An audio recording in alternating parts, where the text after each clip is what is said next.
Hey everyone, this is Paul Gale from paulgalenetwork.com, and thank you for joining me today for Video Game Talk. It is May 6th, 2021, and today's conversation is going to be all about Nintendo's recent quarter financials and fiscal financial results for the year ending March 31st, 2021. Nintendo just revealed this information earlier this morning, and it is impressive to say the least. We've got a lot of things to cover about. I'm pumped. I love hardware. I love software. I like looking at data and analysis, comparing new systems to old systems, how they're doing, what's the trajectory like, throw in some predictions of how far I think a game will go or a system will go, etc. And today is all about Nintendo, so let's jump in. To kick things off, Nintendo did a record-breaking 4.75 million Nintendo Switch consoles in this last quarter. So from January 1st to March 31st this year, nearly 5 million systems were sold. That's a lot. That's really impressive, especially post-holiday season. No price drop, not a major release, you could say, until Monster Hunter Rise, which came in at the end of March. If you want to talk about Super Mario 3D World plus Bowser's Fury, that's a big notable game, with the majority of that title being a port. So Nintendo Switch is hot, no price drop yet. You've got the regular model that's outselling the Nintendo Switch Lite version, but both are still doing quite well at $300 and $200 respectively. Of course, we have the rumored Plus version coming potentially later this year. So it will be interesting to see how the fiscal year ending, March 31st, 2022 compares. But first, let's continue going over this data. This puts Nintendo Switch now, as of March 31st this year, to 84.59 million consoles sold. This is after 17 quarters on the market, and realistically speaking, the first quarter it ended for them March 31st, 2017. Since Nintendo Switch only came out on March 3rd of that year, it was only in the quarter of quarter one for 28 days. Now, if you compare it, the reason why I'm bringing that up is because if you compare Nintendo Switch for its 17 quarters versus Wii, that runaway hit, in its 17 quarters, Wii, at the same launch aligned, in terms of quarters, is at 84,640,000, which is 50,000 ahead of Nintendo Switch. So you might think, well, is Switch behind? Not really, because Wii's first quarter, the system came out November 19th, 2006. Its quarter lasted 6 weeks until December 31st, 2006, right? So the fact that Wii is only 50,000 units ahead of Nintendo Switch for its 17 quarters, yet it was out during holiday season and had, more importantly in this case probably, 6 weeks of being on the market versus 4 weeks. If you look at it and divided it up by the per day, Nintendo Switch is higher because there's no reason to doubt that Nintendo Switch wouldn't sell another 50,000 at least if it had 2 more weeks on the market. I mean, if you look at Japan sales data alone on a weekly basis, the Nintendo Switch is, averaging this year in the high 90,000s, right? We have plenty of weeks that are breaking 100. We have weeks topping 70. We have weeks, really high up there. So in the 90s as the average is accurate. So that's just Japan alone. You throw in United States, Canada, South America, other countries throughout Europe and Australia, throughout Asia, Nintendo Switch is ahead, launch aligned, day by day than Wii. Now, the interesting thing with Wii is, at this point in its life, if you're looking at December 31st, 2010, Wii at 84.6 million, we went on to selling from this point, another 16, 17 million. You can see right here, Wii's final numbers were 101.63, right? And that's what it did for the rest of its life. Nintendo Switch is easily going to pass this 101 because Nintendo has revealed today that it is anticipating no less than 25 million Nintendo Switch consoles be sold in the next fiscal year. So from April 1st, 2021 through March 31st, 2022, Nintendo is right now expecting no less than 25 million. Now, I should note that they did sell 28.8 million in this last year. Third highest year of any hardware device ever, only behind two separate DS years in which DS sold 31 million and 30 million respectively. So Nintendo Switch at basically 29 is amazing, and it's a full-priced piece of hardware at $300 and $200 for the Lite without a price drop from either, in their fourth full year. Nintendo's profits were staggering. They made the most amount in this past year. So you might think at first, so does this mean that Nintendo is not anticipating as many Nintendo Switch consoles if their forecast is 25? Not necessarily. Nintendo, if anything, usually goes a little bit lower and then sells higher. It looks better for investors if your product is looking respectable at this for what you're anticipating to sell, and it does better. You don't want a product to sell, fewer systems than you initially projected. You want it to outpace it. So better to be humble in your expectations. If anything, Nintendo revised the Nintendo Switch forecast for the fiscal year ending 2021, March 31st. They first projected 19 million Nintendo Switch consoles would sell during this last 12 months. After this 19 forecast, they revamped their projections to 26. And what did it do? 28.8. So that means Nintendo has the confidence of it this time around selling 25. That's 6 million higher than the original forecast of the last year. So they have in their heads, we've got some software. We've got enough hardware manufacturing to go out there to be able to sell 25 million. And that's awesome because during this time, during this pandemic, chip shortages, LCD screens being difficult, manufacturing going towards all different companies, COVID has a big impact on the world and on businesses and everything. So the fact that they know we could pump out 25 million, we've got the software to do it, we've got the manufacturing capability of releasing 25 million, guaranteed the Nintendo Switch is going to have no less than 110 million consoles out there by March 31st, 2022. And that's a wonderful number to see, Look at that 85 and add 25 to it. It's going to happen, no less than 110 at that point. Now, if they revised at some point in the last fiscal year, 26, we sold 28.8. Do you think that's possible this time around? Especially if a Nintendo Switch Plus comes out and a couple other games are even bigger sales than they anticipated? Most certainly. You could see this projection of 25 being, bumped up to now we're predicting 29 and we get a 32 million selling Nintendo Switch by then. If you get 32 million Nintendo Switches on top of this 85 million existing, then you're looking at 116 million by March 31st, 2021. Absolutely becomes the best-selling Nintendo home console ever.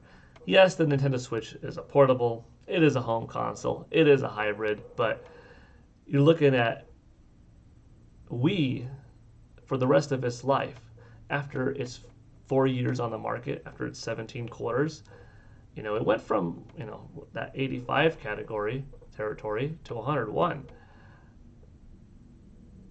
And that was kind of it. It tapered off, by the time Wii U came out, and afterwards, it was a very steep rise and not too steep of a decline, but, a notable decline, right? Nintendo Switch isn't going to have that.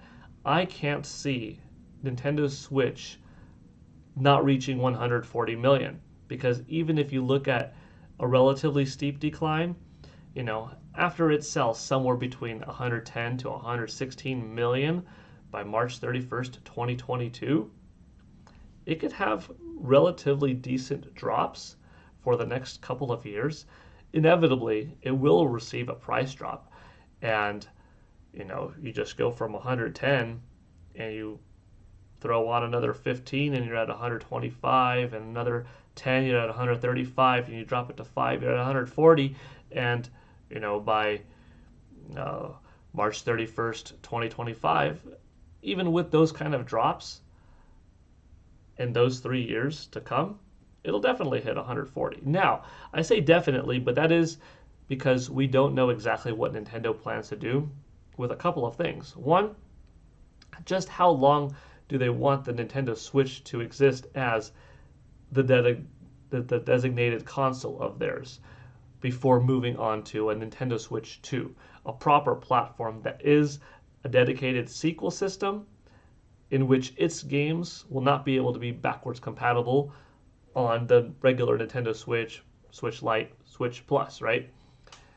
Be backwards compatible, hopefully, with the aforementioned games on those systems, but not vice versa, If they release the Nintendo Switch 2 too early, you could say that it will eat into Nintendo Switch sales, and Nintendo Switch will kind of reach its end a little bit sooner than later.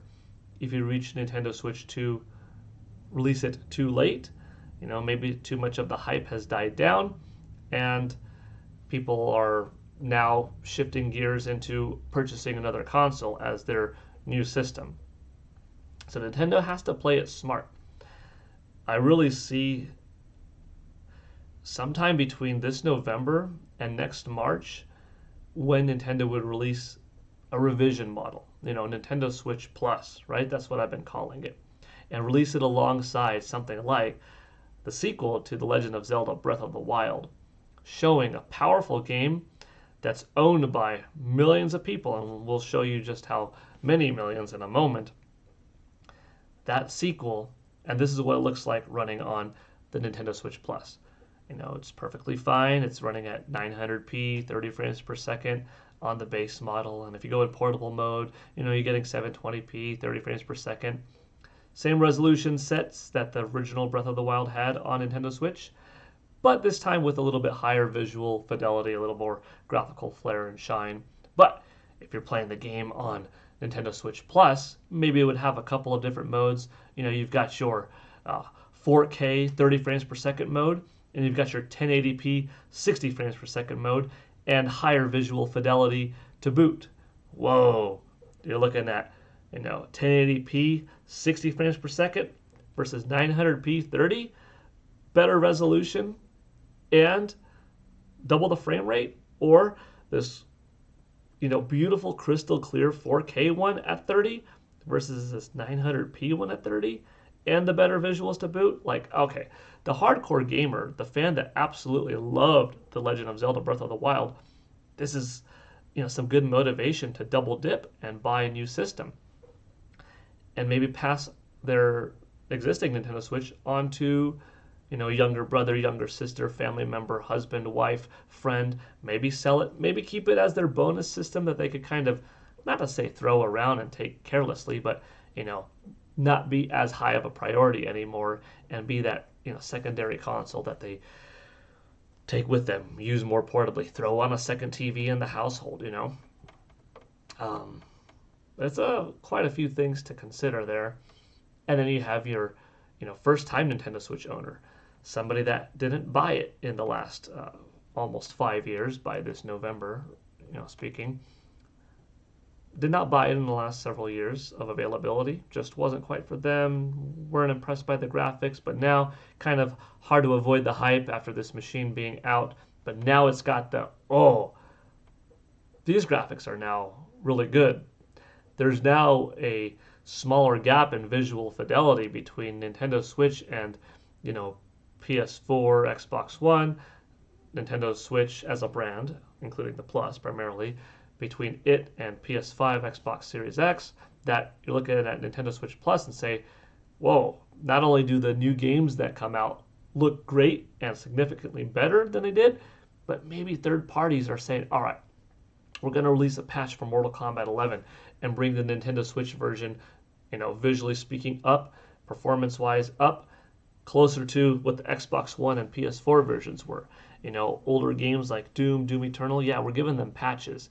Nintendo's saying, all right, for Super Mario Odyssey, when played on the Nintendo Switch Plus, you're going to be experiencing this game in 4K 60 or something like that. Would they go back in to their old games and bump them all up? I could see that as a good possibility. I certainly hope so. I wouldn't expect them to do it for all games, but they want this system to shine. You also don't want to alienate the fan base, so you don't want to have exclusives on it necessarily. Third-party exclusives might be a thing. Maybe if a game comes out exclusively in cartridge format or in digital download for the Nintendo Switch Plus, to not alienate the existing Nintendo Switch giant, almost 100 million install base by then, those games are available on the Nintendo Switch or Nintendo Switch Lite only in cloud format. So it's still technically available to the giant user base to kind of adopt people to roll into Switch Plus. If Switch Plus comes out and it releases for $300, then you also got to look at, they're guaranteed going to be dropping the price of the original Nintendo Switch. It won't be a $300 machine anymore. It's going to be $250 or less. The Nintendo Switch Lite, it wouldn't be $200 anymore. If the regular Nintendo Switch is $250, it would probably drop down to $170 or something like that, right? Now, if the Nintendo Switch Plus premieres at $400, I think it would be a little high, because at that point, Nintendo doesn't want to compete in terms of price, I think, with any other platform, like with Xbox Series S, for instance. It is a very different machine. It gives you more, arguably, because it is a portable as well and tabletop as well, even a quasi VR machine technically, with very little extra cost with the Nintendo Labo VR. But I think $350 would be solid. At $350, I could see Nintendo not 100% guaranteeing a price drop on either of the other two models, but I still see it pretty likely happening. Maybe not as significant of a drop. Maybe it won't be $300 to $250. Maybe it'll be $300 to $270, and the Nintendo Switch Lite from $200 to $180. Small drops, but significant. If the ecosystem of Nintendo Switch is healthy, which I think it's going to be, because we still have Breath of the Wild 2, Metroid Prime 4, Bayonetta 3, Splatoon 3, 3 new Pokemon games coming out, one of them being a giant open world game, a rumored Resident Evil exclusive title for Nintendo Switch, No More Heroes 3. And that's just based off of what we know. Other stuff's likely to come in the next few years. But with this healthy outlook of the future, with these price drops yet to happen, with this revision model yet to happen, Nintendo could really stretch out the Nintendo Switch lifespan for quite a few years. If 2021 is the year that we get the revision, depending on how strong it is, and it looks like it's going to be pretty beefy, and with DLSS rumored to be true, I think the earliest we would get a Nintendo Switch 2 would be November 2023. And some people say, nah, that's too early. If this thing is so powerful, they won't have enough power gain between then to make the two, viable. They would wait longer. Potentially true in terms of making it a bigger gap to make it, more prominent of an upgrade. But a lot happens in 2 years of technology. And if Nintendo wants to release a premium edition system now, in a couple of years they could really deliver on Nintendo Switch 2 being just that much more, fix the way the dock does to give it additional power on a home console when televised front, shrink diodes and whatnot. There is quite a bit more power, but it depends on how they market it, the timing, the lifespan of this. How many more developers are they getting to work on games on the Nintendo Switch and potentially exclusive third-party titles on Nintendo Switch Plus? Can they stretch it out and release a Nintendo Switch 2 proper, somewhere between March of 2024 and November of 2025, it could be. The longer amount of time that goes on between when the Nintendo Switch and the Nintendo Switch 2 comes out, the further and further the gap you start to realize between Nintendo and the existing competition hardware from a visual perspective on the market is.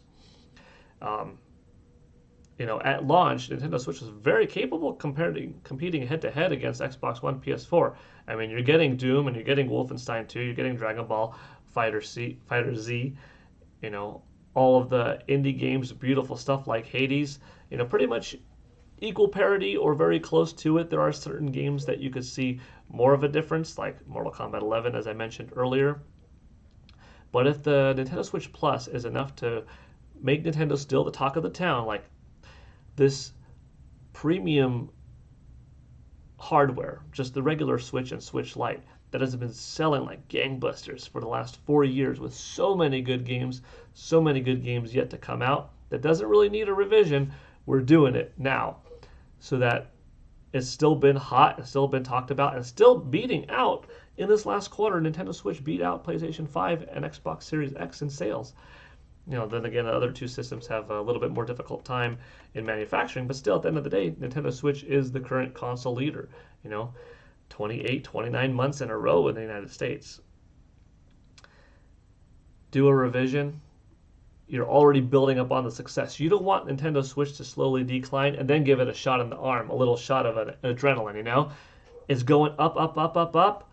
Before it has a chance to go down, hit it up higher. That's the incentive.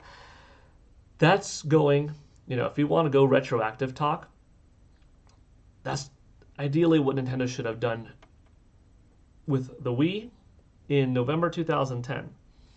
I felt that if Nintendo had, because the gap was already there in terms of visual fidelity and what Wii was not getting in terms of third-party support. It got plenty, but the heavy hitters when it came to Mortal Kombat Remake, Street Fighter 4, Final Fantasy 13, the Tomb Raider reboot, Grand Theft Auto 4, there were a lot of games that missed Wii.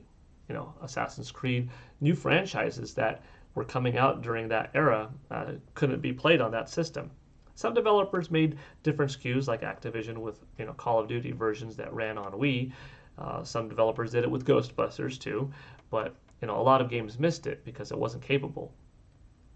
Imagine if the Wii U was as powerful as it was, but was just an upgraded console to Wii. Didn't use the gamepad screen, so no power was going there. It was just Wii U, Wii 2, right? A significantly more powerful system than Wii, but released in 2010. If it did, it would be 4 years after PS3 and 5 years after Xbox 360, 4 years after Wii.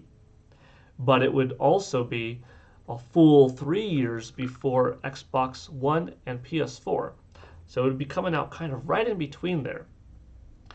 And the Wii U, without needing to outsource any kind of power or RAM to the gamepad, it would significantly be the most powerful platform on the market at the time. And if you didn't have the gamepad, you also could release it for cheaper, be backwards compatible with Wii.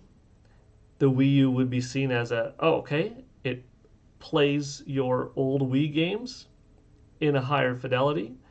It has a new controller, and it would just be a Wii U Pro controller instead of the gamepad in this case. And it has these exclusive games that are running in 1080p, Nintendo's first, 1080p HD console, coming out a little bit later by 4 or 5 years respectively than PS3 and Xbox 360. But going forward, it could play catch up.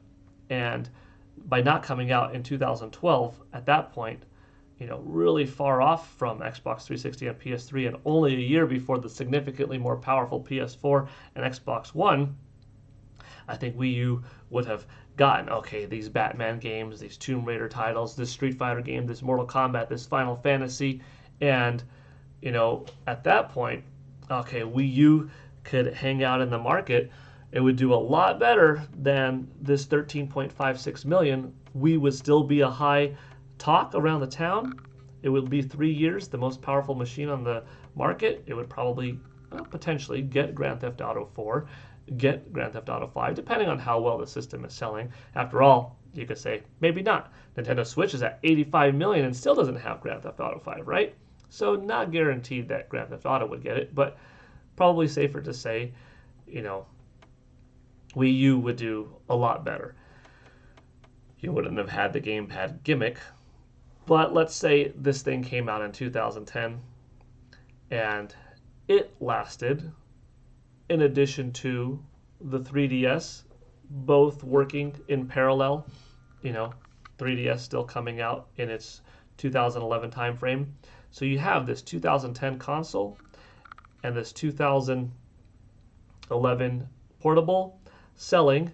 Could those two last Nintendo long enough until an eventual 2017 Nintendo Switch? Well, look, Nintendo's 3DS was what was carrying the company anyways, pretty much from 2011 to 2017, because Wii U did very little at 13.56 million from 2012 to 2017, right? Wii, like I said earlier, it sold the vast majority of these 101 million in its first 4 years, reaching that 85 million mark. So that 16 million was sold in the years afterwards. It would have still sold some. Maybe we would never have hit, that 101 million mark if the Wii U came out in 2010 instead of 2012. But what would have been better? Wii to sell slightly less than 101, maybe, reaching something like a 95, but Wii U being a nice 40 million selling machine, or the alternative? I would think the alternative. I would think, 3DS being a solid handheld when it came out, doing something new. Wii U coming out a couple of years earlier, and then Nintendo Switch coming out eventually. How far back did Nintendo had the idea for Nintendo Switch? Was it just because Wii U failed and it was like, now the technology is ready?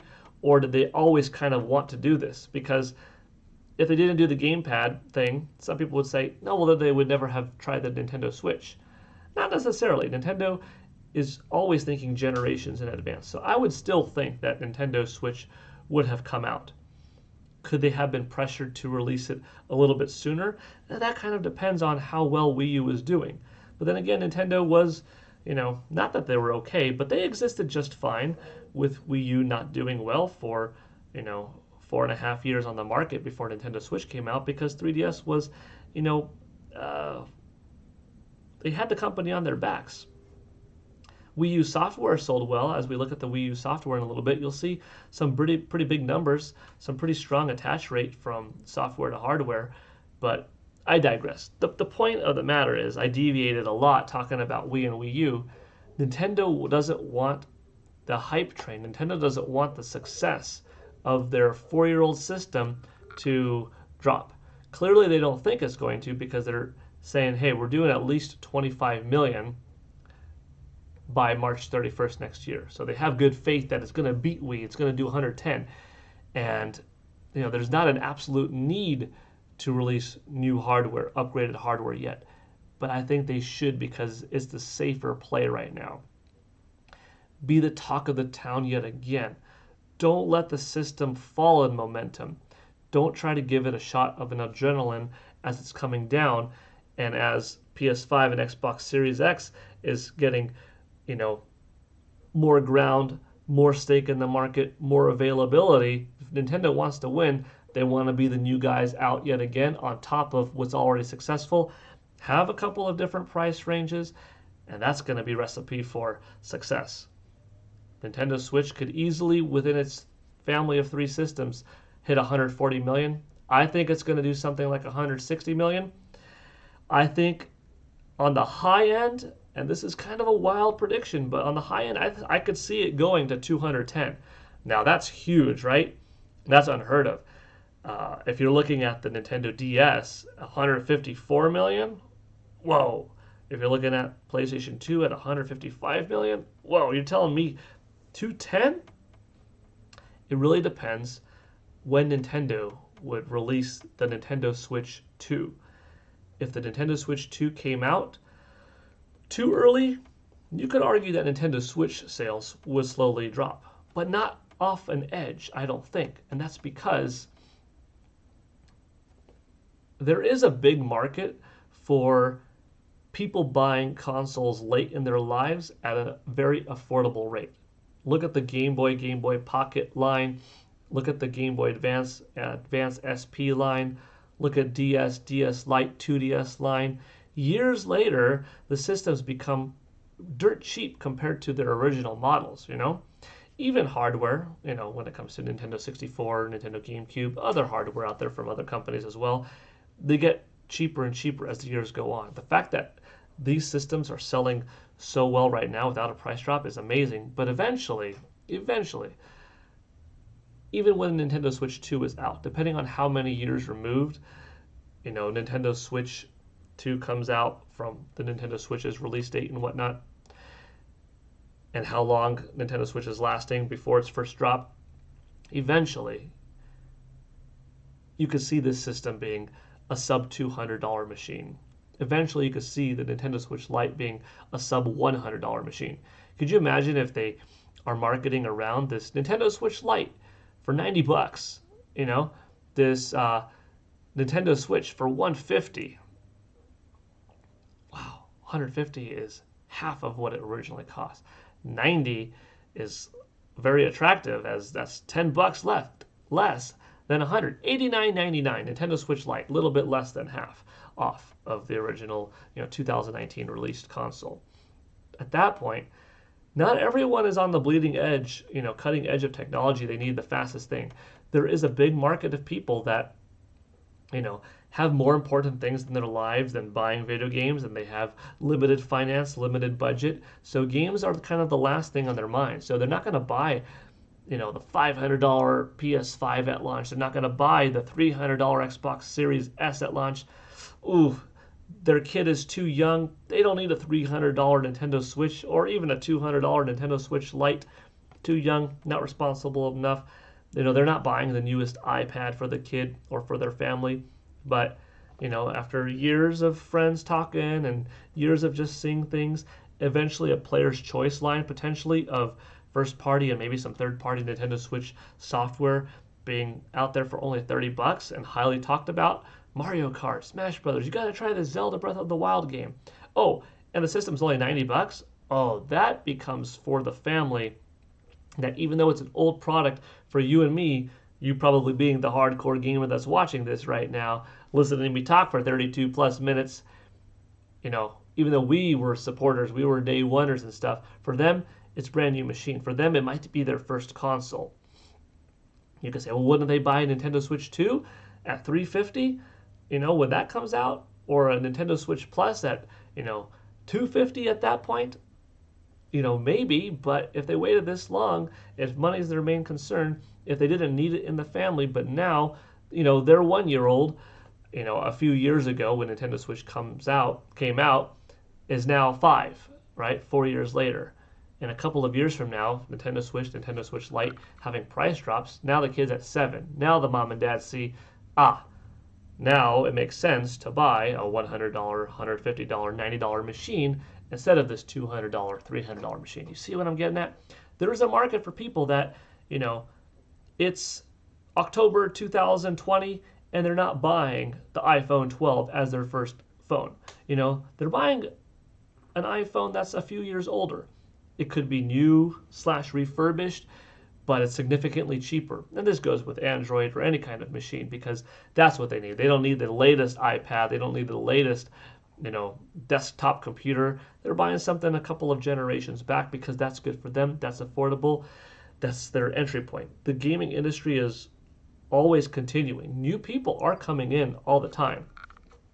So one of the reasons why Nintendo released the Wii, because they thought, and they were right, there's only a slight incline in gaming. What can we do to shake it up to get more gamers in? Wii was a really big shift. DS was a really big shift before it. And of course, smartphones came in was once again a really big shift, bringing in more gamers than ever before out there. Because a phone is a very important item in people's lives today. If you look at the sales, Nintendo Switch is already really high on the list of total pieces of hardware, far past NES and SNES, N64, and GameCube, past Game Boy Advance, a little bit into 2022, summerish, it's going to pass the whole Game Boy line. It will pass Wii this summer, or by the end of this year for sure. Past Wii U immediately, past 3DS. DS is going to be the one to compete against. I wouldn't say it's a guarantee that's going to pass DS. In order to hit that 210, a lot of right things have to happen. In order to hit 160, still a few things right need to happen. So it's not a guarantee to beat DS. But hitting 140, I can't see that not happening. Personally, I am ambitious with my 160. So I do think it will truly beat DS at the end of the day. If you add up, by the way, Nintendo Switch plus 3DS plus Wii U, all of these different pieces of hardware sold, this doesn't take into consideration, small things like the NES Classic Edition, SNES Classic Edition, Virtual Boy, designated Nintendo 64 disk drive add-on, or not that would add a whole lot, or Game & Watch, whether it's the recent Game & Watch from 2020 or OG Game & Watches, not taking those things into consideration, just these pure numbers that you see here. That's 795,620,000 units of hardware Nintendo has sold from 1983 with the Famicom to 2021. That is a beautiful number. Almost 800 million in less than a full 38 years. Talk about impressive. I mean, Nintendo has been doing this for so long that you really got to give them credit for lasting in the industry as long as they have. They are the hardware kings. You could look at and give great props to PlayStation for doing a similar percentage. If you break down this 795 million divided by the 38 years, you're looking at something like a 20,930,000 per year sold over these 38 years. That's a lot. If you're looking at PlayStation's, 500 something million and divide it by its 27 years from 1994 to 2021, it's also an impressive 20.9, 21-ish, million per year over 27 years. Regardless of who is higher, Nintendo or Sony, you're looking at 38 years on Nintendo's side versus 27 years on Sony's side. The fact that they're both so close to each other, but Nintendo's been doing it for 11 years longer than Sony, you got to give credit to Nintendo being the hardware king, the most impressive hardware manufacturer ever. When you add up console, dedicated console, handheld sales, hybrid sales, and that's not counting Virtual Boy and Classic Editions and stuff like that, of which the Classic Editions sold better than Virtual Boy, so they would have more say in this. And then actually the ratio becomes even more impressive because Famicom, if you use 1983 as the start, yeah, it's 38 years. But if you use 1985, which is when NES became available outside of just Japan, then it's only 36 years. Then you take that number and you divide it by 36 instead, and then your ratio goes up quite a bit.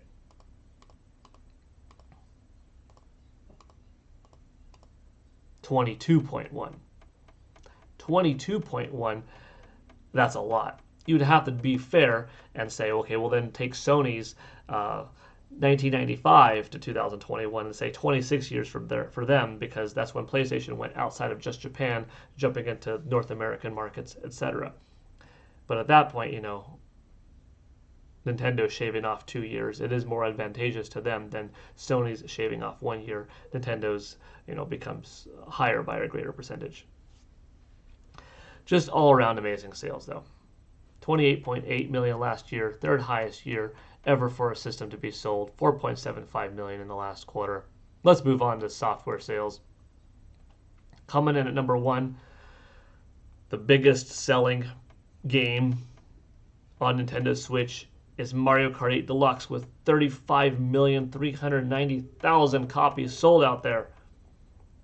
That's staggering. If you add up Mario Kart 8 Deluxe plus Mario Kart 8 on Wii U, this is the best-selling Mario Kart game in the franchise. Just 8 Deluxe on its own is very close to beating Mario Kart Wii, and this very likely will do it.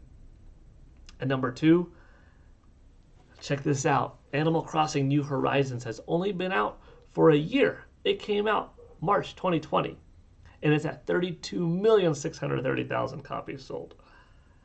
This, as a first-party exclusive game, having sold this many copies in a year without official price drop, just raking in the dough. Super Smash Bros. Ultimate, 23,840,000 copies. The Legend of Zelda Breath of the Wild at 22,280,000 copies sold. Like I said, a lot of people love this game. A lot of people are still buying this game. The hype behind Breath of the Wild has lasted 4 years. You're still seeing new content on YouTube. Same with Smash Brothers. We still got DLC to come. With Breath of the Wild 2, they make a big splash with this game. They release it alongside Nintendo Switch Plus. It's going to be phenomenal. Pokemon Sword and Pokemon Shield doing quite well. 21,110,000 copies sold now. I like the game. It's really solid. It's now one of the best-selling Pokemon games of all time, and that's in this awesome 25-year history. And these are full-price $60 games, too. Impressive. Super Mario Odyssey, if you haven't played it, beautiful game. 20,830,000 copies sold. Best 3D selling Mario game to date. Super Mario Party, 14,790,000 copies sold. 14 million, it's almost 15 million for Mario Party.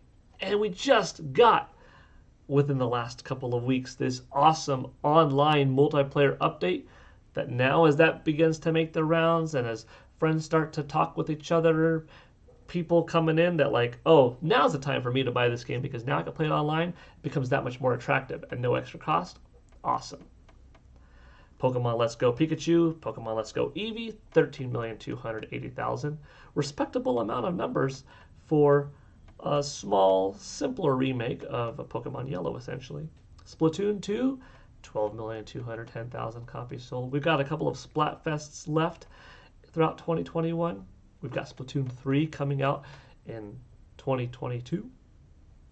This game should still do pretty well in the coming year. New Super Mario Bros. U Deluxe at 10,440,000 copies sold. Very impressive.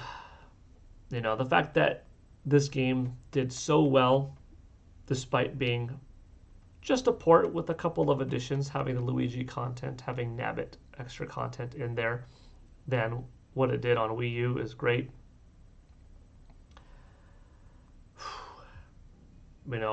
I'm pretty proud of Nintendo. There are people that like to doubt them. I never doubt Nintendo. I never rule them out. If you're curious, Super Mario 3D All-Stars, it's now at 9 million. That's a big number. That's the game that is no longer available, but in its 6 months, sold 9 million copies. Awesome. You think of Super Mario 64, Super Mario Sunshine, Super Mario Galaxy. Regardless of whether or not they could have done more to the package, making all 3 games in 1080p, 60 frames per second, giving you the option of playing in old school mode or this new revamped textures, giving it this HD remake treatment, comparable to the Spyro the Dragon or Crash Bandicoot trilogy, Tony Hawk's Pro Skater 1 and 2 remake. That would be awesome. That would be, I don't think anybody would complain if you got that. Was that too much to ask for? Yeah, maybe, but $9 million for those 3 games, it earned it, $60, still a fair price for 3 fantastic titles that originally cost $160 if you bought them separately, per year. And with inflation, $60 is still a fair price for what you got. And if you're curious, Super Mario 3D World plus Bowser's Fury, it's a new release, relatively new within the last couple of months, and it sold 5.6 million in this time frame. 5.6 million. That gives me hope that it's gonna, break 10,440,000, just like New Super Mario Bros. U Deluxe has, because it, if anything, also has, considerable new content, which is the Bowser's Fury portion. Overall, this is really good news for Nintendo. They're not going anywhere. A lot of this discussion was, hypothetical talk, future talk. Where do I see Nintendo Switch going forward? How much longer is this momentum train going to last? What's the final number going to be? 140, 160, 210? A lot is unknown, but I think my final thought on the topic is, if you're Nintendo right now, now is a time to release powerful IP. Pull no punches. This system is doing so well. You've got your best-selling Zelda on it, best-selling Mario Kart, best-selling Luigi's Mansion 3 with almost 10 million. Remake of classic game Link's Awakening, passing 5 million, one of the best-selling Pokemons ever, best-selling Smash Brothers, best-selling 3D Mario. You're getting ports of Wii U titles that are outselling their originals. You have a healthy subscriber base in Nintendo Switch Online. Now's the time for Metroid Prime 4 to shine and to make Metroid that, wow, Nintendo has this franchise, expose it. And that's why, releasing something like Breath of the Wild on Wii, Skyward Sword on Wii, it came out at the 5-year mark. The attitude shifted quite a bit from 2010 to 2011. We began to lose steam. It was absolutely hot for the first 4 years, but come November 2011, did begin to lose steam. Its visuals started to show its age. And I still loved Skyward Sword. I thought it was still a really good game at the end of the day. Part of its sales were, cut thanks to the Wii Remote Plus or Wii Motion Plus being required for it. But also, you don't want to lose hype. You don't want to lose momentum. That's why I think it's important. Nintendo doesn't want this awesome game that they put all this time and energy in, that comes out, March through November of 2022 on this awesome, old, at that point, 6-year-old hardware or something like that, depending on, when, 5.5-year-old hardware that's beginning to show its age. You don't want the Plus not to be out by then, and you don't want to just release this brand new game that you put all this hard work on a Nintendo Switch 2 necessarily, where people thought it was going to be on Switch, right? You want to keep the market fresh. You want to keep it hyped up. You don't want anything to slow down. That way, that new game that you put all that effort in, it's being played with your vision in mind, not on weaker hardware. The weaker hardware still can play it and can still play it fine. Still looks good and stuff like that, optimized for the system, base Switch Lite, but it could really shine and stand toe-to-toe next to the comparison,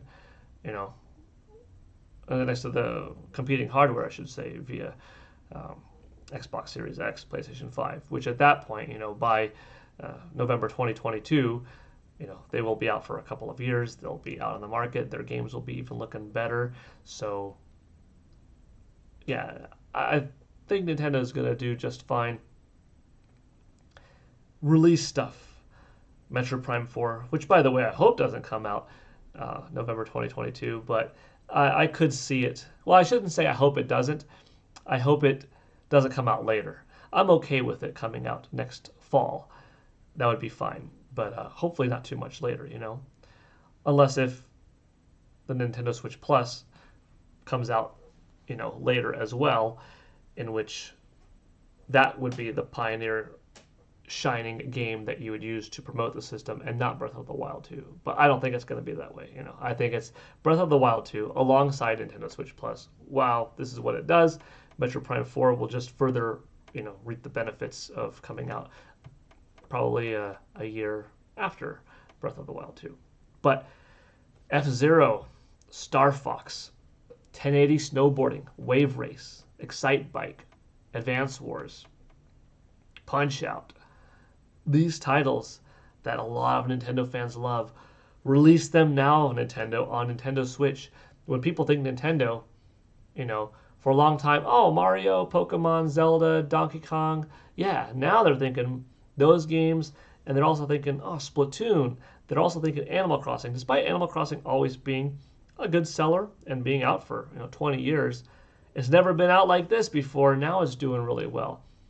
Get people that, oh, I remember Punch Out. That was a cool game. And now, wow, you Punch Up on Nintendo Switch. The best version yet. You could take the Wii game, crystal clear it up, throw it in 60 frames per second, 1080p or 4K on the Nintendo Switch Plus.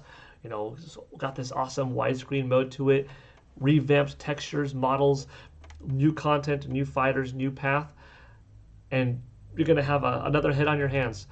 Don't let too much time go longer, that if you have an old IP that is beloved, now's your chance to make it shine again. Release a Wave Race title, release a new Excite Bike. Now's the opportunity, because you have people hot on the system, you have people hot on the games, you have Metacritic and all these different outlets that are really reviewing the games highly. The word of mouth with Nintendo Switch is really strong. This is how you build up your brand to be more powerful than it's ever been, Nintendo. You get people thinking, wow, Nintendo Switch is the home of, Wave Race and 1080. Oh, when I think Nintendo, I think Advance Wars and Fire Emblem and Splatoon and Mario and Pokemon and Zelda, like really big. And then it just comes full circle into the amount of people that would watch a Splatoon cartoon, the amount of people that would watch a Pikmin animated Netflix series. You know what I mean? It just gives you more and more opportunities. And instead of just Mario teaming up with Vans, you have different IP. You have an ARMS sequel that do well. Okay, it's ARMS 2 coming out, and it makes sense for ARMS to have this, collaboration with Cold Stone Creamery. Cold Stone Creamery. You know what I mean? It brings Nintendo more out there. Gives you more chances for movies, for toys, for other merchandise outside of games, TV, park attraction stuff, eventually spreading out beyond Mario, beyond Donkey Kong. It just makes sense. I love it. That was 53 minutes of talking. This is Video Game Talk with Paul Gale Network. We deep dived big time into hardware and software today. This is one of the most pumped up conversations that I've had, because I just love this stuff. I love Nintendo. It's hard not to get excited. Thank you for watching with me. If you enjoyed this video, I do video game talk segments, video game news, martial arts, tutorial advice, personal training tips, sometimes some fun, entertaining things like my Dragon Ball Z Goku live action transformation going Super Saiyan stuff. So if you consider liking the page, the video, subscribing, leaving a comment, I greatly appreciate it. Thank you for your time. Have a good one. I'll see you all soon. Take it easy. Bye.